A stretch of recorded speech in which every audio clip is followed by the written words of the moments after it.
Hey, Sean here from SpeedCubeReview.com. So who knew that the MGC version 2 would be the most controversial cube of 2018?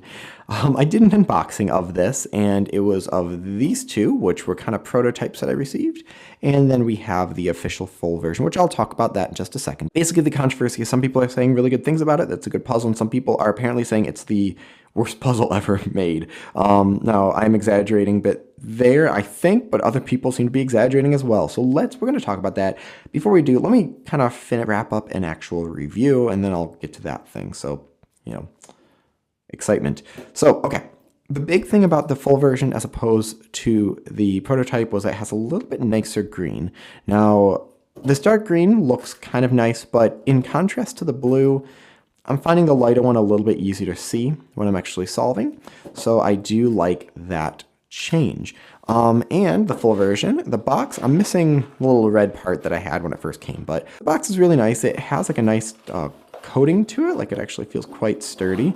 And I've already removed some things from here, so ignore this, but we'll talk about this for a second. Inside here, there was a screwdriver, as well as a little pamphlet, and then these things. So they have capsules, and I'm going to relate them to the GAN ones. It's a little bit different because you still have a screw, and I'll actually show you in a video right here. To change them, all you do is take the screw out, drop in the new capsule, put the screw back in. So it's very similar to how the GES ones are, but instead of a nut like those are, it just has a screw. And really what these are is just the spring held in through this. It makes it a little bit easier to not lose them and to drop right in the cube. And it comes with the white ones in. The yellow or greenish are a little bit looser, and the blue is tighter. I changed this to the blue springs, which you can see right there, with the original one having the white springs in it. The blue ones are a little bit tighter. I like that controllable feeling. This is not quite as flexible as other puzzles. I would say it's similar to a Volk. A lot of things remind me of a Volk with this, especially Volk Power. When it came in the box, it was a little bit looser. I like tighter tensions. You can see with this one, the stickered one, it's so tight that you can't see the edge of the bottom of the piece, of the corner, which is what I prefer for most of my puzzles. But even with that, it still corner cuts over 45 degrees comfortably. And this one, it's loosened just a little bit, or from what I had it, but it's still tighter than out of the box.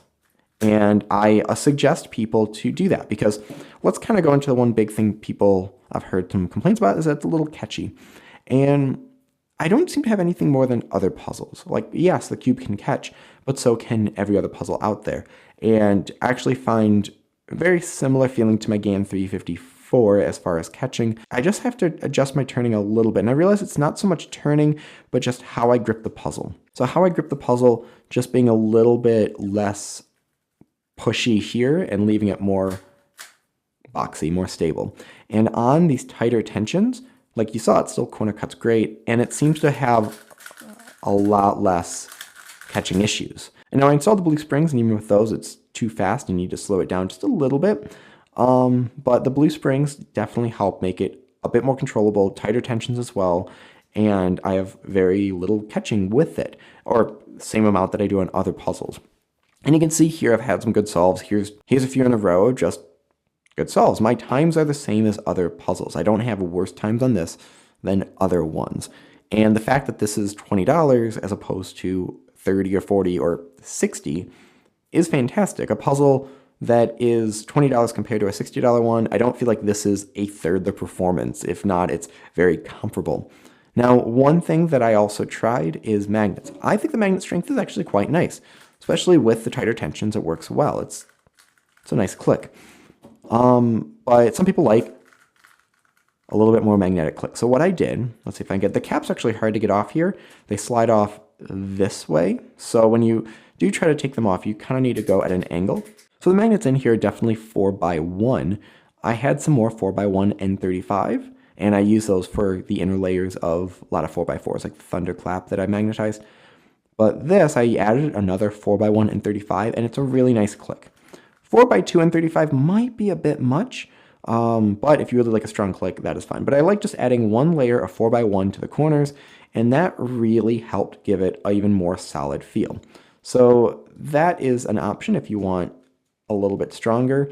I did like it, and I might do it to the other ones, but it's definitely fine as it is. I don't feel like it needs to be stronger, especially if you use blue springs and a little bit stronger or tighter tensions. So yeah, last thing as far as feeling, it's quite a smooth puzzle. It's a little bit more hollow feeling than the version 1, like I said in the original video. It reminds me a bit of a Volk Power. Yeah, nothing really else too much to say with this, except let's talk about this controversy. So the big thing was performance of it that, like I've already talked about, but it's something that for being one of the cheapest magnetic puzzles and still being able to get pretty much the exact same times as they do on a GAN or Moyu Cubes or Chi, the vitriol that I have seen is completely unfounded. Like, as you saw in videos, the solves are fine. Am I telling you won't catch with this puzzle? Of course not, because you can catch with any puzzle. And for me, tightening the tensions a bit really helped. It's kind of like, and again, performance is so fine, it's kind of like, I relate it to the Chi Wuxue. Not many people, I think, nowadays remember anymore that the reviews of the Wuxue when it came out were not that good. Like, people were, I can remember, I think, I'm going to name drop here, but I might, hopefully, I think Chris Olsen posted on, like, Cubics friends about how he's like, mine just catches. What am I doing wrong? It's just catching. And other people are like, yeah, mine just catches too. And then we're like, tighten the tensions a bit more, and more than you usually would. And it still works great. And most people tighten the tensions on the Wuxue a little bit more, and it actually performs better that way. And I'm not speaking for everyone, of course. So, you know, don't start putting in the comment section, hey, that's not me. But yeah. So is the anger about this necessary? Not at all. Is it a great puzzle? Yes. Have I thought about using this at the next competition?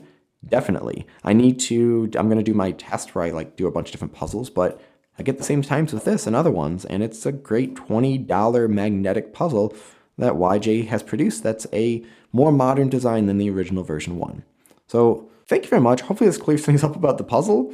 If you have questions, of course, leave them in the comment section below. If you want to check out more about like the pieces and the differences, I showed the difference in pieces in the original unboxing video. So I'll link that in the description as well, so that way you can see more about it. Hit like, subscribe, more content like this in the future, and as always, stop by speedcubeview.com for more news and reviews.